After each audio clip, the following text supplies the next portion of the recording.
Aujourd'hui, on commence une nouvelle série, à l'église comme à la maison, on commence une nouvelle série intitulée « Un appel à la liberté ». Et dans le cadre de cette série, on va parcourir le livre de l'Exode. Donc l'Exode, c'est un livre qu'il y a dans la Bible, juste après la Genèse, le livre de la Genèse. Et nous allons parler de Dieu, et plus exactement du plan que Dieu a pour nous. Dieu souhaite que nous soyons libres, et il nous appelle à la liberté, mais libres de quoi ? Et c'est ce que nous allons découvrir au fil de ces prochaines semaines. Et déjà un petit peu ce soir, là j'aimerais lire on va lire le chapitre 3 du livre de l'Exode, mais j'aimerais brièvement vous raconter les épisodes précédents, parce que là on va commencer une histoire, et je vais vous raconter les épisodes précédents pour qu'on soit au clair sur l'histoire qu'on va lire ce soir. Donc, en quelques mots, à cette époque, les Israélites ont quitté leur pays et se sont installés dans le pays d'Égypte par l'intermédiaire de Joseph. Il y a quelque temps, pour ceux qui se souviennent, on avait étudié un petit peu le livre de Joseph.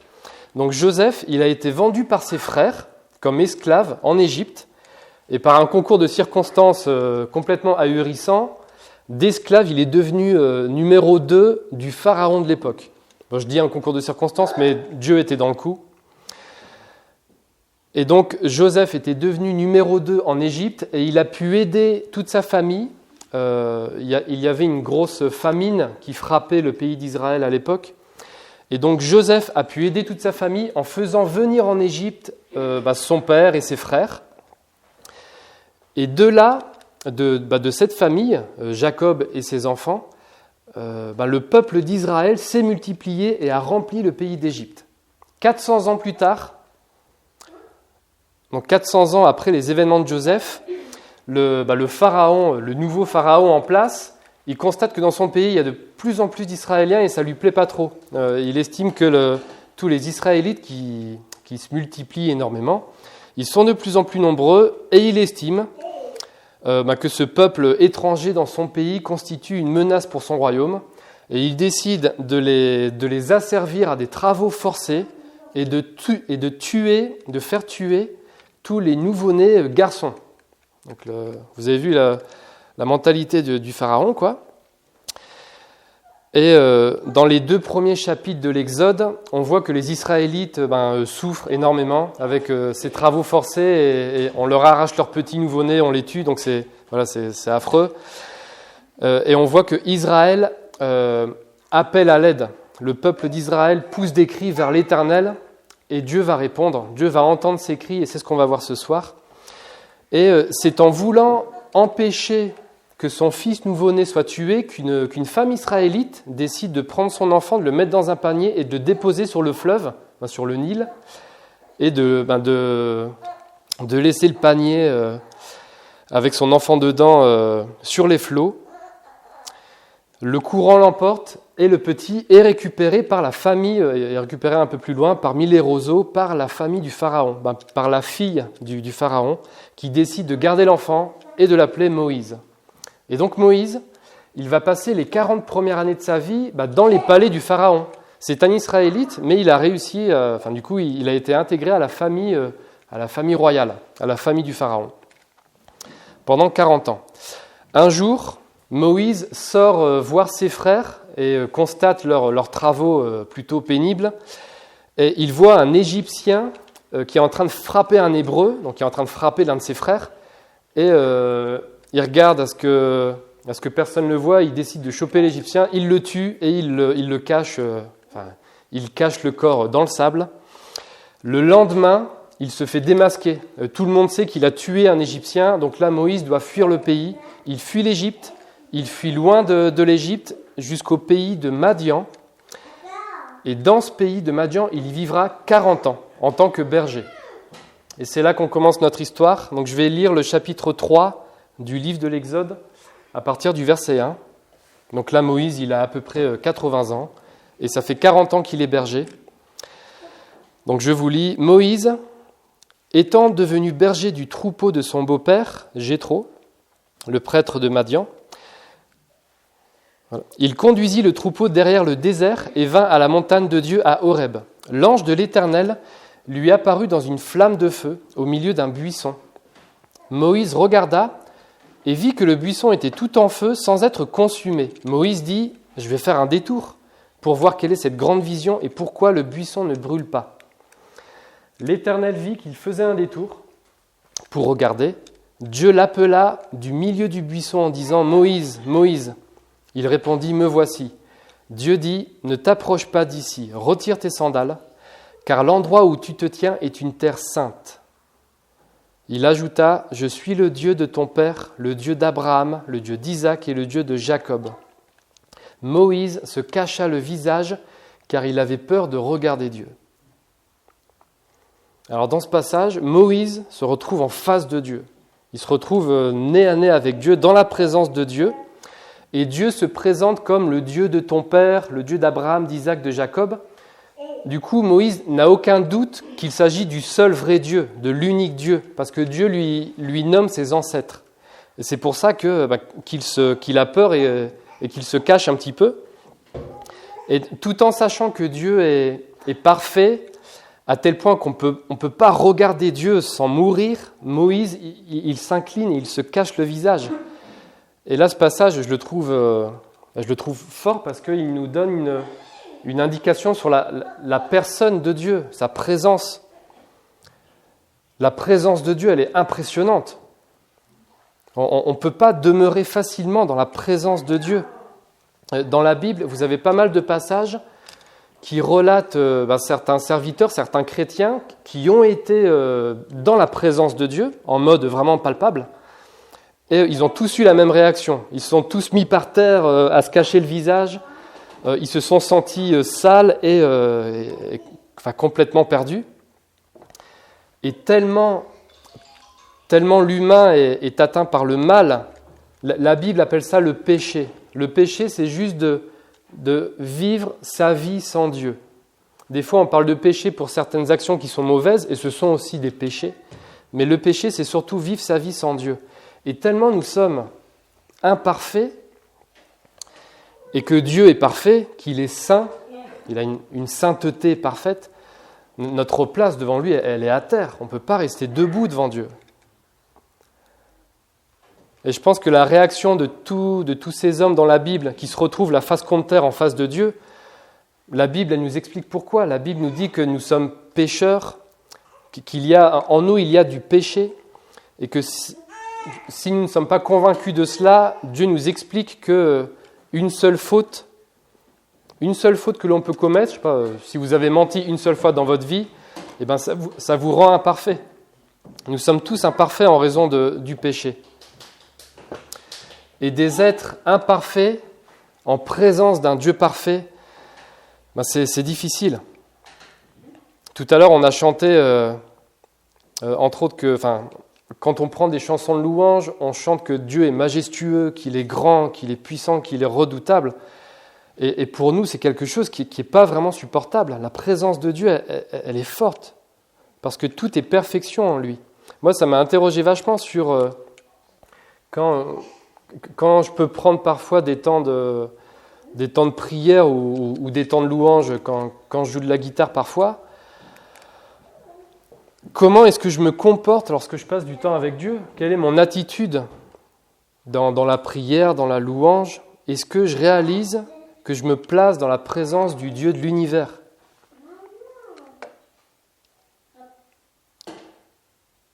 Et par rapport à notre texte, il y a un phénomène un peu surnaturel ici. Je voulais expliquer brièvement ce qu'on pouvait en retirer. Vous avez le buisson qui brûle, mais qui ne se consume pas. Donc c'est quelque chose de surnaturel, et il y a quelque chose de symbolique ici. Dans la Bible, parfois, vous avez des choses symboliques qui ont une signification. Et dans la Bible, le feu parfois est décrit comme quelque chose qui purifie, comme l'or pur. Donc pour purifier l'or, on va le passer au feu. Et c'est ce que Dieu souhaite faire avec nous. Et c'est ce qu'il souhaite faire avec le peuple d'Israël. On va voir ça dans la suite de l'histoire. Mais Dieu souhaite nous passer au feu. Ce n'est pas forcément des étapes des plus agréables, Mais à l'image de ce buisson qui est en feu mais qui ne se consume pas, Dieu souhaite nous purifier, mais il ne nous achèvera pas. Voilà.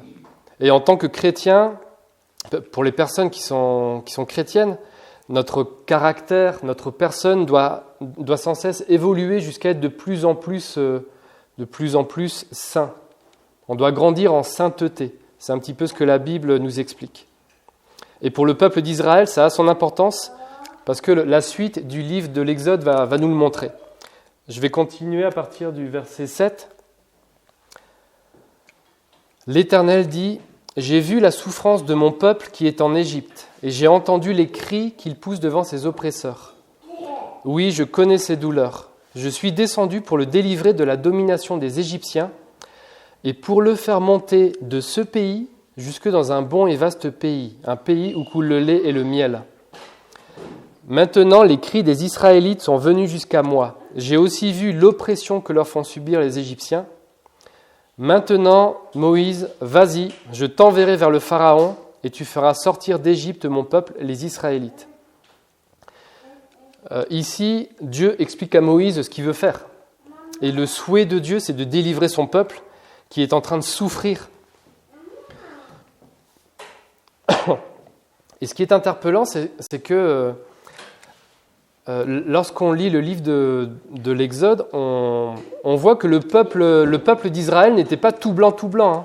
Les Israélites, plus d'une fois, ils se sont montrés, ils ont fait un tas de pratiques que Dieu détestait, ils se sont adonnés à de l'idolâtrie, enfin, ils ont fait des choses vraiment un peu moches, des choses que Dieu désapprouve. Mais ici, on a une démonstration de la grâce de Dieu. Quand on dit la grâce de Dieu, la grâce, c'est un cadeau qu'on ne mérite pas. Ce que Dieu souhaite faire ici, c'est quelque chose que les Israélites ne méritent pas du tout, mais ils souhaitent le faire. Un cadeau qu'on ne mérite pas, c'est ça la grâce. Et ici, Dieu démontre sa grâce parfaitement, c'est-à-dire qu'à aucun moment, si vous remarquez bien, à aucun moment Dieu dit je vais intervenir bien qu'ils aient fait des choses mauvaises ou s'ils n'avaient pas fait ceci, s'ils n'avaient pas fait cela. Pourtant, Dieu le pourrait parce que Dieu est juge. Et plus tard, Dieu va exprimer clairement, dans les chapitres suivants, il aura l'occasion de dire au peuple ce qui ne va pas et ce qui doit changer dans leur comportement. Et la Bible nous rappelle que chacun d'entre nous devrons rendre compte de tous nos actes. Mais ici, retenons que nous sommes en plein dans la grâce. Et Dieu souhaite délivrer son peuple parce que son peuple est dans un état très triste finalement. Dieu souhaite intervenir, il souhaite libérer son peuple. Et de la même manière qu'il souhaite aussi nous appeler à la liberté et nous délivrer aussi. Alors les épreuves, les douleurs, les souffrances font partie de la vie sur cette terre. Mais la cause de toutes ces souffrances, ça reste le péché justement. S'il n'y avait pas de péché, il n'y aurait pas toutes ces douleurs, toutes ces souffrances. Et Dieu condamne le péché, il condamne le fait que nous puissions vivre notre vie sans lui. Mais lorsque Dieu démontre sa grâce, elle est parfaite et c'est un petit peu la première étape lorsqu'on s'approche de Dieu. Reconnaître que Dieu souhaite que je m'approche de lui. Et ensuite, Dieu nous invite à abandonner le péché et il nous donne les ressources pour ça. Ce que Dieu dit ici, c'est « Mon peuple souffre, il crie à moi, j'ai de la compassion et je vais intervenir. » Et l'une des facettes de Dieu, c'est que Dieu a compassion. Et ça, c'est une bonne nouvelle pour nous et pour les Israélites à l'époque. Si Dieu avait attendu que les Israélites soient parfaits et sans reproche, aujourd'hui encore, ils seraient esclaves en Égypte. Lorsque Dieu dit « Je connais ses douleurs, je suis descendu pour le délivrer de la domination des Égyptiens », ça nous montre que Dieu n'est pas insensible à nos douleurs, à nos souffrances, et il n'est pas insensible à ça. Pour les Israélites, il y avait la domination des Égyptiens qui les faisait souffrir, et c'est ce qui les rendait esclaves. Et aujourd'hui, on peut se poser la question de quoi pouvons-nous être esclaves ?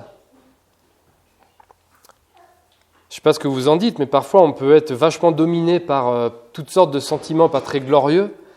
que ce soit la colère, la jalousie. Est-ce que parfois on n'est pas esclave de la convoitise, de l'orgueil, du mensonge, de la haine, de la rancœur? Toutes ces choses-là nous rendent esclaves quelque part. Mais ici, on a une bonne nouvelle, c'est que Dieu souhaite nous délivrer de ces choses-là. Maintenant, est-ce qu'on souhaite laisser Dieu intervenir? Ou est-ce qu'on veut rester seul?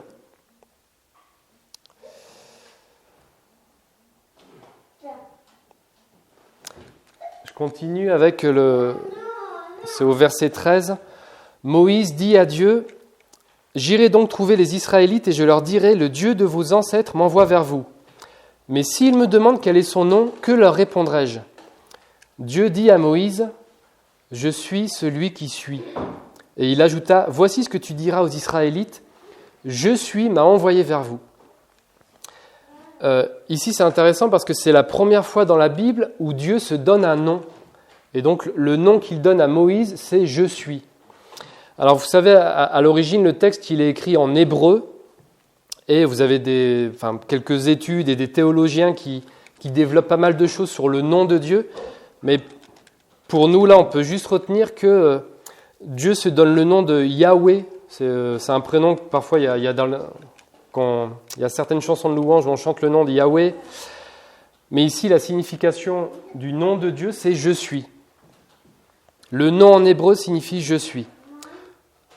Ça veut dire que Dieu, c'est le premier et c'est le dernier. Parfois, Dieu, on dit que c'est l'alpha et l'oméga, donc c'est le premier et le dernier. Il a toujours été présent.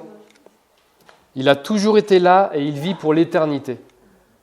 Des fois, pour l'intellect, c'est un peu difficile de comprendre que Dieu a toujours été présent, mais Dieu est un être parfait et il est. Il a toujours été et il sera toujours. Et là, Moïse se retrouve face à Dieu qui lui dit que son nom est « Je suis ». Et dans ce contexte, Moïse peut comprendre aussi que Dieu, c'est comme si Dieu lui disait « Je suis avec toi ». Et là, Dieu annonce qu'il descend sauver son peuple. Et là, vous avez le message de Dieu pour nous aujourd'hui. Lorsque Dieu dit « Je descends sauver mon peuple », ça peut nous faire penser à quelque chose. Dieu qui descend sur terre. Et je trouve ça super beau parce qu'ici, vous avez ce qu'on appelle c'est un événement qui annonce un événement futur. C'est ce qu'on appelle une préfiguration. Donc ça annonce quelque chose qui doit venir. Là, on est environ 2000 ans avant la venue de Jésus sur terre. Et lorsque Dieu dit « J'ai entendu les cris, j'ai entendu les souffrances », Dieu s'adresse à nous aussi aujourd'hui, comme s'il te disait « J'ai vu tes douleurs, je suis descendu pour te délivrer et pour te faire monter dans un pays nouveau, un pays de paix et d'abondance. » Et j'ai un peu cogité par rapport au nom que Dieu se donne dans ce passage. Donc, le nom de Dieu ici, c'est « Je suis ». Et lorsque Jésus est venu sur terre, on lui a donné différents noms. Dans le Nouveau Testament, on voit que Jésus, ça veut dire « Dieu sauve ». Et parfois, à Jésus, on lui a donné un autre prénom, c'est le nom d'Emmanuel. Et en grec, Emmanuel, ça veut dire « Dieu avec nous ». Et ici, vous avez l'une des plus belles histoires, l'un des plus beaux miracles, mais aussi l'un des plus grands scandales qui n'ait jamais eu lieu. C'est ça, Dieu avec nous. Dieu avec nous. Je ne sais pas si c'est quelque chose qui vous choque. Dieu avec nous. On a vu brièvement tout à l'heure la présence de Dieu, qui il était. On a vu à quel point il était parfait et qu'on ne peut pas se tenir debout devant lui. Dieu est saint, il est propre, il est puissant, il est redoutable. Et nous qui avons choisi de faire notre vie sans Dieu, nous qui l'avons abandonné, méprisé, quand Dieu s'est fait homme et qu'il est venu sur terre par la personne de Jésus-Christ, eh ben on l'a méprisé et on l'a tué. Nous qui sommes si imparfaits, si inconstants. Et même pour les personnes qui peuvent être encore chrétiennes, si vous êtes chrétien aujourd'hui, même encore aujourd'hui, moi le premier, je peux accomplir des choses que Dieu déteste. Encore aujourd'hui, on a tant de mal à faire le bien. Et Dieu est avec nous. Et honnêtement, moi, quand on réfléchit, c'est scandaleux que Dieu soit avec nous, qu'il s'approche de nous comme ça. Au vu de notre état, de notre motivation, de notre cœur foncièrement mauvais, c'est illogique qu'on ait accès à la présence de Dieu comme ça. D'un côté, vous avez Dieu, de l'autre côté, vous avez nous, et au milieu, vous avez avec. Et moi, je trouve ça fou. Je trouve ça fou que Dieu soit avec nous. Dieu avec les anges, ok. Dieu avec les étoiles, les galaxies. Éventuellement, Dieu avec les hommes parfaits. Ça, ok. Dieu avec les humbles. Mais Dieu avec nous.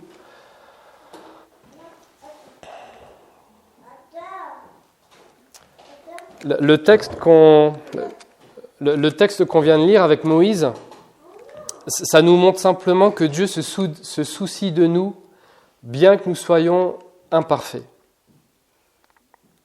Dieu est avec nous. Et il a fait ce choix-là tellement il nous aime. Ce texte nous montre qu'il a son regard sur nous. Et Dieu se soucie aussi de nos tourments. Les Israélites étaient asservis à des durs travaux. Ils ont crié à Dieu et Dieu a répondu. Et si vous commencez à prier pour vos souffrances, Dieu ne reste pas insensible. Dieu se soucie de nos tourments. Et lorsqu'il dit « Je suis descendu pour te délivrer », c'est pas ça, pardon. Lorsque Dieu nous dit « Je suis descendu pour te délivrer », c'est quelque chose de merveilleux. Je suis descendu pour te délivrer. Et c'est intéressant de se dire que dans la Bible, Dieu n'est pas descendu sur terre qu'une seule fois. À l'époque de Moïse, il a dit « Je descends pour délivrer mon peuple ». Et dans le Nouveau Testament, notamment, on voit que Jésus-Christ, Dieu par Jésus-Christ est descendu sur terre. Je voulais vous laisser une sorte d'application que vous pourrez faire chez vous plus tard. Parce qu'en parcourant ce passage, ça m'a remis en question sur comment je considère la présence de Dieu. Finalement, on peut dire qu'on a la foi, qu'on est chrétien, qu'on croit en Dieu, mais est-ce qu'on réalise vraiment qui est notre Dieu ? Et j'aimerais vous proposer une application que vous pourrez faire plus tard, mais la Bible, elle nous explique comment prendre un temps avec Dieu. C'est dans l'évangile de Matthieu. La Bible, elle nous dit « Rentre dans ta chambre, ferme la porte et tiens-toi là dans ce lieu qui est secret. Et là, parle à ton Père, parle à Dieu. » Et si ce n'est pas quelque chose que vous avez coutume de faire, je voulais vous laisser avec ce petit défi que je vous laisse. C'est entre vous et vous-même. Ce serait de prendre un temps à genoux. Je ne sais pas si vous avez coutume de faire ça, mais vous pouvez relire ce passage. Vous pouvez même relire dans la Bible, vous avez des psaumes qui décrivent un petit peu à quel point Dieu est grand. Vous avez le psaume 93, par exemple. 93, vous pouvez lire un texte et vous mettre à genoux et demander à Dieu, avec vos propres mots, qu'il vous montre à quel point il est grand. Donc je vous laisse cette application que vous pourrez faire plus tard chez vous. Et ce que je vous propose, j'aimerais finir j'aimerais prier maintenant.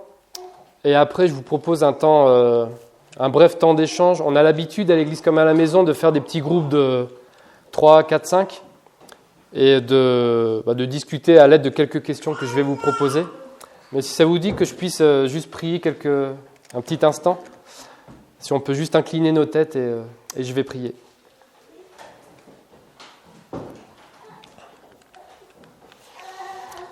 Moi, Seigneur, je te loue et je te remercie parce que de ton état majestueux, tu es un Dieu majestueux et tu as fait ce choix de descendre sur terre.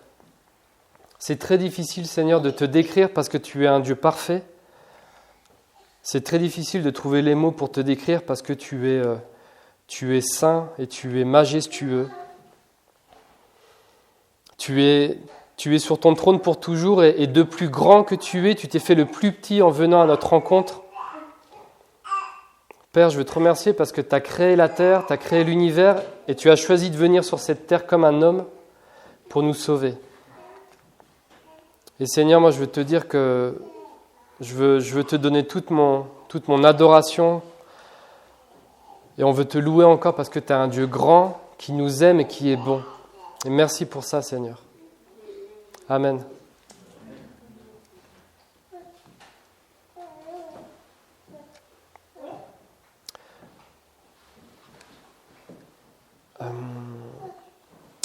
ça vous dit, donc j'aimerais vous laisser quelques questions pour échanger. Je vous ai mis plusieurs questions, vous n'aurez pas le temps de répondre à tout.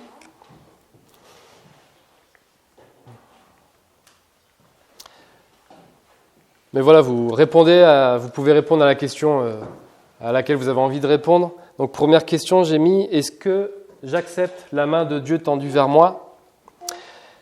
Quelle est mon attitude lorsque je passe un temps auprès de Dieu, dans la prière, dans la louange ? Est-ce que je réalise que je me place dans la présence du Dieu de l'univers ? Comment ne pas oublier combien Dieu est grand, puissant, majestueux ? Je ne sais pas ce que vous en pensez, mais on peut vite avoir tendance à oublier cet aspect-là, hein. Donc comment on peut se rappeler que Dieu est grand, qu'on n'a pas n'importe, que Dieu n'est pas n'importe qui évidemment. Comment ne pas oublier que Dieu est grand ? Et ai-je une souffrance particulière ? Si vous avez à cœur de partager peut-être quelque chose de difficile que vous vivez, vous pouvez brièvement le partager à votre groupe et peut-être une personne dans le groupe pourra courtement prier pour vous. C'est quelque chose que je vous propose aussi. C'est OK pour vous ? Donc, je vous invite à faire des petits groupes et on se prend entre 5 et 10 minutes.